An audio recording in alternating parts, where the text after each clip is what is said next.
ईश्वर की माया क्या है?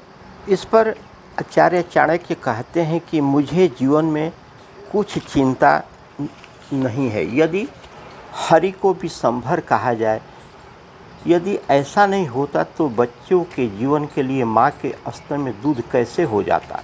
यही समझकर हे यदुवती लक्ष्मीपति, मैं आपके चरणों का ध्यान करता हुआ समय व्यतीत करता हूँ। आशय यह है कि मुझे अपने जीवन की कोई चिंता नहीं है, क्योंकि भगवान को विश्व का पालन पोषण करने वाला कहा जाता है। सत्य यही है, क्योंकि बच्चों के जन्म से पहले ही माँ के स्तन में दूध आ जाता है। यह ईश्वर की ही माया है। इस सब प्रकार का विचार करते हुए भगवान विष्णु में मैं रात दिन आपका ही ध्यान करता हूँ, समय बिताता हूँ। आचार्य चाणक्य कहते हैं कि संस्कृत भाषा का विशेष ज्ञान होने पर भी मैं अन्य भाषाओं को सीखना चाहता हूँ। स्वर्ग में देवताओं के पास पीने को अमृत होता है, फिर भी वे अप्सराओं के अधरों का रस पीना ही चाहते हैं। सबसे बड़ी शक्ति क्या है? इस पर चाणक्य कहते हैं कि शक्ति की चर्चा हुए कहते हैं कि साधारण अनाज से आटे से 10 गुनी शक्ति होती है। आटे से 10 गुनी शक्ति दूध में होती है। दूध से भी 10 गुनी अधिक शक्ति मांस में तथा मांस से भी 10 गुनी शक्ति घी में होती है। आशय यह है कि साधारण भोजन से आटे में 10 गुनी अधिक शक्ति होती है, आटे से दूध से 10 गुनी अधिक शक्ति होती है, और दूध से भी 10 गुनी अधिक शक्ति मांस में होती है तथा मांस से भी 10 गुनी शक्ति अधिक घी में होती है। इस प्रकार से स्वास्थ्य के लिए घी सबसे अधिक लाभदायक होता है। आशय यह है कि यह कार्य कारण की चर्चा करते हुए कहते हैं कि शोक से रोग बढ़ते हैं, दूध से शरीर बढ़ता है, घी से वीर्य बढ़ता है, मांस से मांस बढ़ता है। आशय यह है कि चिंतित रहने से या दुखी रहने से मनुष्य का अनेक रोग घेर लेते हैं। दूध पीने से मनुष्य का शरीर बढ़ता है, घी खाने से बल वीर्य बढ़ते हैं, मांस खाने से केवल मांस ही बढ़ता है। बुद्धि क्या है? इसके बारे में आचार्य चाणक्य चर्चा करते हुए कहते हैं कि जिस व्यक्ति के पास बुद्धि है, बल भी उसी के पास होती है। बुद्धिहीन का तो बल भी निरर्थक होता है, क्योंकि बुद्धि पर बल पर ही वह उसका प्रयोग कर सकता है, अन्यथा नहीं। बुद्धि के बल पर ही एक बुद्धिमान खरगोश ने अहंकारी सिंह को वन के कुएं में जाकर के गिरा करके मार डाला। यह कथा प्रसंग इस प्रकार की, एक बार सिंह के साथ पशुओं द्वारा किए गए समझौते के अनुसार प्रतिदिन बारी बारी से वन का एक पशु सिंह के भोजन के लिए जाता था। एक दिन जब वह खरगोश की बारी आई तो वह जानबूझकर के देर से गया और देरी होने के कारण बताते हुए सिंह से कहा कि उसे दूसरा सिंह अपना भोजन करना चाहता था। वह उसे सूचित करके लौटने की प्रतिज्ञा करके आया है। शेर ने जब खरगोश की दूसरी सिर दिखाने को कहा तो उसने कुएं में उसी सिंह की परछाई दिखा दी। मूर्ख सिंह ने अपनी शत्रु के पकड़ने के लिए कुएं में उछाल लगा दी और वहीं मर गया। इस कथा का अभिप्राय यह है कि बुद्धिमान ही बल का सही उपयोग कर सकते हैं, बुद्धिमान ही बल का उपयोग करेंगे, बुद्धिहीन का बल भी उसके काम नहीं आएगा। एक छोटे से बुद्धिमान खरगोश ने अपने से अधिक शक्तिशाली सिंह को मार गिराया। अक्ल बड़ी या भैंस वाली कहावत यहाँ चरितार्थ होती है। संस्कार का प्रभाव कैसे पड़ता है, इसके बारे में आचार्य चाणक्य व्यक्ति के जन्मजात गुणों की चर्चा करते हुए कहते हैं कि दान देने की आदत, प्रिय बोलना, धीरज तथा उचित ज्ञान ये 4 व्यक्ति के सहज गुण हैं, जो अभ्यास से नहीं आते। आशय यह है कि दान देने का स्वभाव, सबके साथ मधुरता से बातें करना, धीरज तथा बड़ी चीज़ को पहचान कर ये व्यक्ति के सहज गुण है, अर्थात ये गुण व्यक्ति के साथ ही सदा होते हैं। इन गुणों को किसी को सिखाया नहीं जा सकता। व्यक्ति चाहे स्वयं इसका कितना भी अभ्यास क्यों न करे, इसके प्राप्त नहीं कर सकता।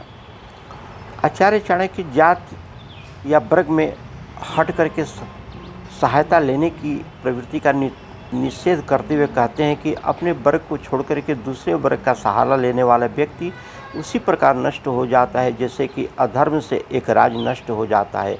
आशय यह है कि जिस देश में धर्म अर्थात न्याय कानून की व्यवस्था चौपट हो जाती है वह देश धीरे धीरे नष्ट हो जाता है। इसी प्रकार अपने समाज या देश के साथ द्रोह करके दूसरे समाज या देश में मिल जाने वाला व्यक्ति भी नष्ट हो जाता है। आचार्य चाणक्य वस्तु या व्यक्ति के आकार की अपेक्षा गुणवत्ता पर बल देते हुए कहते हैं कि स्थूल शरीर वाला होने पर भी हाथी अंकुश से बस में किया जा सकता है। तो क्या अंकुश हाथी के बराबर होता है? दीपक जलने पर घने अंधकार को दूर कर देता है, तो क्या अंधकार दीपक के ही बराबर होता है? वज्र के आघातों से पहाड़ टूट करके गिर जाते हैं, तो क्या पहाड़ वज्र के ही बराबर होते हैं? नहीं, जिसमें तेज होता है वही बलवान होता है। मोटा ताज़ा होने से कोई लाभ नहीं होता। आशय यह है कि छोटा सा अंकुश मोटे तगड़े विशाल हाथी को बस में कर देता है। नन्हा सा दीपक घने फैले हुए अंधकार को दूर कर देता है। छोटा सा होने पर भी वज्र बड़े बड़े पहाड़ को भी गिरा करके चूर चूर कर देता है। मोटा ताज़ा ही होने से कोई लाभ नहीं। जिसमें हिम्मत हो, तेज हो, वही बलवान माना जाता है, क्योंकि वह बड़े बड़े मोटे ताजों को धूल चटा देता है। चाणक्य कहते हैं कि कलयुग के 10 वर्ष बीत जाने पर भगवान पृथ्वी को छोड़ देते हैं। इसके आधे समय में गंगा अपनी जल को छोड़ देती है। इसके भी आधे समय में ग्राम देवता पृथ्वी को छोड़ देते हैं। आशय यह है कि कलयुग के 10,000 वर्ष पूरे हो जाने पर भगवान विष्णु पृथ्वी को छोड़ करके अपने लोक को चले जाते हैं। 5,000 वर्ष का समय पूरा होने पर गंगा नदी का जल सूख जाता है तथा 1000 वर्ष समय पूरा होते ही ग्राम देवता, लोक देवता इस पृथ्वी को छोड़ देते हैं। असंभव पर चर्चा करते हुए चाणक्य कहते हैं कि गुहा शक्ति को विद्या प्राप्त नहीं होती, मांस खाने वाले में दया नहीं होती, धन के लोभी में सत्य तथा स्त्रीण में पवित्रता का होना असंभव होता है। आशय यह है कि जिस घर से अत्यधिक प्रेम होता है वह विद्या प्राप्त नहीं कर सकता। मांस खाने वाले से दया की आशा नहीं की जा सकती। धन के लोभी से सच्चाई दूर ही रहती है। स्त्रियों के पीछे भागने वाले कामुक व्यक्ति को पवित्रता नहीं मिलती। दुष्ट स्वभाव की चर्चा करते हुए कहते हैं कि दुष्टों को सज्जन नहीं बनाया जा सकता। दूध और घी से अमूल सींचे जाने पर भी नीम का वृक्ष मीठा नहीं हो सकता। आशय यह है कि दुष्ट को चाहे कितना ही सिखाओ पढ़ाओ, उससे सज्जन नहीं बनाया जा सकता, क्योंकि नीम के पेड़ को चाहे जड़ से चोटी तक दूध से घी से सींच दो तो भी उससे मिठास नहीं आती। अर्थात नीम न होए मीठो, चाहे सींचो गुड़ घी से। पृथ्वी के सूरा पात्र के समान संज्ञा देते हुए कहते हैं कि जैसे सूरा पात्र अग्नि में जलाने पर भी शुद्ध नहीं होती, इसी प्रकार जिसके मन में मैल हो वह दुष्ट चाहे सैकड़ों तीर्थ स्नान कर लें कभी शुद्ध नहीं होता। आशय यह है कि सूरा शराब बर्तन चाहे आग में जला दिया जाए पर उसे शुद्ध नहीं समझा जाता। इसी तरह से जिस व्यक्ति का मन मैला हो उसे तीर्थ स्नान का कोई फल नहीं मिलता। तीर्थ स्नान से शरीर को सफाई हो जाती है, मन की नहीं। पापी चाहे सैकड़ों तीर्थ में स्नान कर ले वह पापी ही बना रहता है। चाणक्य वस्तु की गुण गणता की चर्चा करते हुए कहते हैं कि जो जिसके गुणों को जानता ही नहीं वह यदि उसकी निंदा करे तो इसमें आश्चर्य की क्या बात है। जैसे किराती भिल्ली हाथी के मस्तक की मोती को छोड़ करके गुंजा की माला पहनती है। आशय यह है कि एक भिल्ली भाला हाथी के सिर से उत्पन्न मोती की कीमत क्या जानती है। इस मोती को मिलने पर भी वह गुंजा घुघुची की ही माला पहनना पसंद करती है। इसी प्रकार से एक मूर्ख व्यक्ति यदि किसी विद्वान के गुण को नहीं समझता है और उसकी बुराई करता है तो इसमें उसकी ताजुब की कोई बात नहीं है। मौन कब रहें? मौन का महत्व प्रतिपादित करते हुए कहते हैं कि मौन रहना एक प्रकार की तपस्या है। जो व्यक्ति केवल 1 साल तक मौन रहना या भोजन करता है उसे करोड़ों युगों तक स्वर्गलोक के सुख प्राप्त होते हैं। विद्यार्थी के लिए न करने योग्य बातें कुछ चाणक्य कहते हैं कि लिए वर्जित प्रवृत्तियों को चर्चा करते हुए चाणक्य कहते हैं कि काम, क्रोध, लोभ, स्वाद, श्रृंगार, कौतुक, अधिक सोना, अधिक सेवा करना, इन 8 कार्यों को विद्यार्थी को छोड़ देना चाहिए। आशय यह है कि क्रोध करना, लोभ करना, जीव का चतुरोपन, बनावट, श्रृंगार, मेला तमाशा देखना, अधिक सोना तथा किसी की भी अधिक सेवा करना, विद्या प्राप्त करने के लिए विद्यार्थी के यह 8 काम छोड़ देना चाहिए। यहाँ चाणक्य कहते हैं मनुष्य के बारे में, दूसरे का काम बिगाड़ने वाला, दम्भी, स्वार्थी, छली, कपटी, द्वेषी, मुँह से मीठा किंतु हृदय से क्रूर ब्राह्मण एक बिल्ली के समान समय होता है। आशय यह है कि जिस ब्राह्मण में निम्नलिखित दुर्गुण हो उसे बिल्ली ही समझना चाहिए। दूसरे का काम बिगाड़ने वाला, घमंडी स्वभाव वाला, अपना ही स्वार्थ देखने वाला, दूसरों से जलने वाला, छल कपट, झूठ फरेब का सहारा लेने वाला, मुंह के सामने बड़ा ही मीठा बोलने वाला किंतु मन में मैल रखने वाला व्यक्ति एक बिल्ली के समान होता है।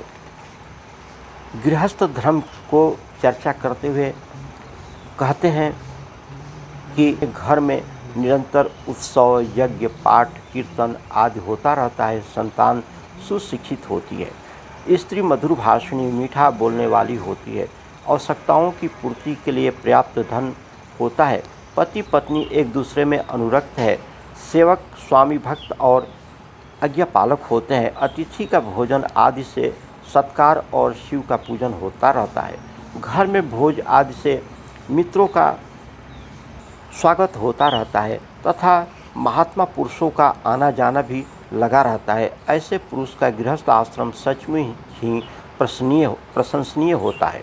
ऐसा व्यक्ति अत्यंत स्वभावशाली एवं धन्यवान होता है। आचार्य चाणक्य कहते हैं कि दुखियों और विद्वानों को जो थोड़ा सा भी दान देता है उसे उसका अनंत गुना स्वयं मिल जाता है। आशय यह है कि जो व्यक्ति दुखियों, गरीबों, विद्वान, महापुरुषों आदि को थोड़ा सा भी दान देता है उसे बदले में उन्हें 10 गुना लाभ मिल जाता है और उसे पुण्य की प्राप्ति होती है। इसी पुण्य से उसे दिए गए दान से लाखों हजारों गुना अधिक प्राप्त होता है। आचार्य चाणक्य यहाँ उन कुछ भले लोगों की चर्चा करते हुए कहते हैं कि जो अपने लोगों से प्रेम, परायों पर दया, दुष्टों के साथ सख्ती और सज्जनों से सरलता, मूर्खों से परहेज, विद्वानों का आदर, शत्रुओं के साथ बहादुरी और गुरुजनों को सम्मान इज्जत देने वाले होते हैं, जिनके स्त्रियों से लगाव नहीं होता, ऐसे लोग महापुरुष कहे जाते हैं।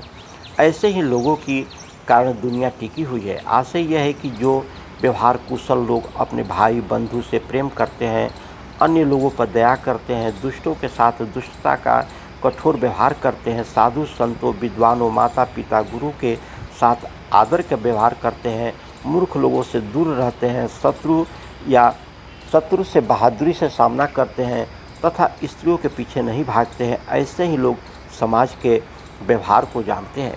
इन्हीं के प्रभाव से समाज चल रहा है।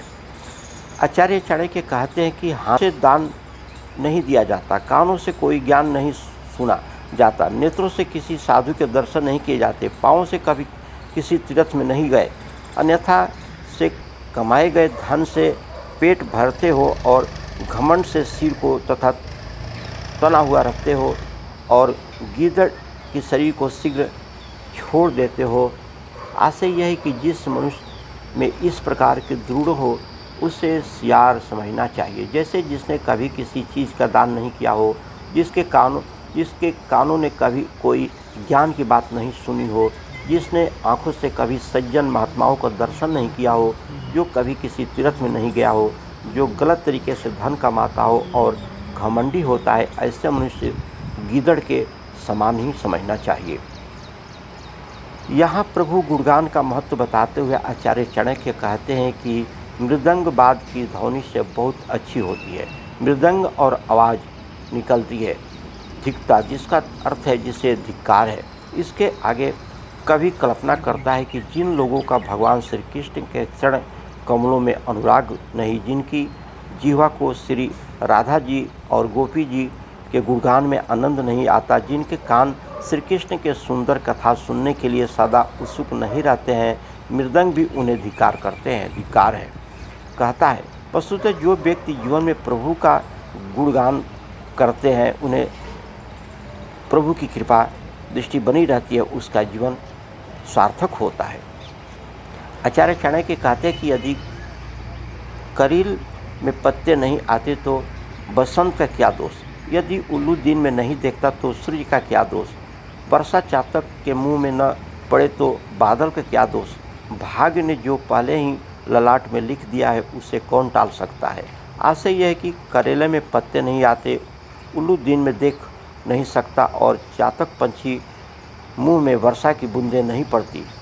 इस सब के लिए बसंत, सूर्य और बादल को दोषी नहीं कहा जा सकता। यह तो इसके भाग्य का दोष है जिसमें कोई नहीं मिटा सकता। सत्संगत का महत्व की चर्चा करते हुए कहते हैं कि सत्संगत से दुष्टों में भी साधुता आ जाती है, किंतु दुष्टों की संगति से साधुओं में दुष्टता नहीं आती। मिट्टी के फूलों की सुगंध को धारण कर लेती है, किंतु फूल मिट्टी की गंध को नहीं धारण करते।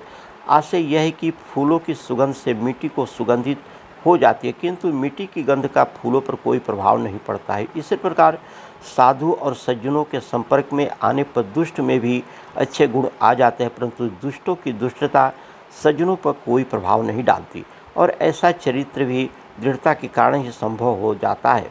जैसे कहा गया है कि चंदन विष व्यापत नहीं, लिपटे रहते भुजंग, अर्थात सांप के लिपटे रहने पर भी चंदन में विष का संचार नहीं होता है, वह अपनी शीतलता बनाए ही रखता है। साधु दर्शन का पुण्य क्या है जाने। आचार्य चाणक्य कहते हैं कि साधुओं के दर्शन से पुण्य मिलता है। साधु तीर्थों के समान होते हैं।